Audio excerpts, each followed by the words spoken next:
د ډالرو په بدل کې هیواد او خلک خرڅ کړ. اوس کله هم کوي قریشي وایي د افغانستان جنگ پاکستان برباد کړ، خو دا چې حقیقت څه دي جزئیات هم دې ویډیو کې وګورئ او چینل سبسکرایب کړئ.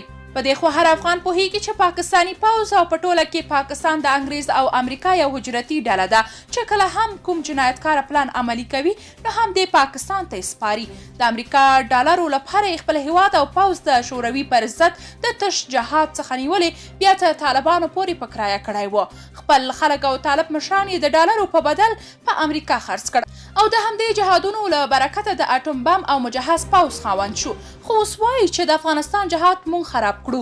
پوښتنه دا ده چې ولې مو په دې جګړه کې د کرایي خرو دنده ترسره کړه. قریشي وایي افغان جګړې 150 میلیارډ ډالر تاواني کړي یو. پاکستان ادعا کوي چې د افغان جګړې له امله میلیارډونه ډالر زیان ور اوښتی دی. د پاکستان د بهرنیو چارو وزیر محمود قریشي د هسپانیې د پارلمان له غړو سره په یو لیدنه کې ادعا کړې چې د افغان جګړې له امله پاکستان شاتګ کړی دی او میلیارډونه ډالر زیان ور اوښتی دی. د قریشي په وینا په پاکستان کې په دې موده کې شاوخوا 80,000 پاکستاني وګړي د افغان جګړې له امله وژل شوي او دغه هیواد ته د 150 میلیارډو ډالرو په ارزښت مالي زیانونه هم اوښتي دي.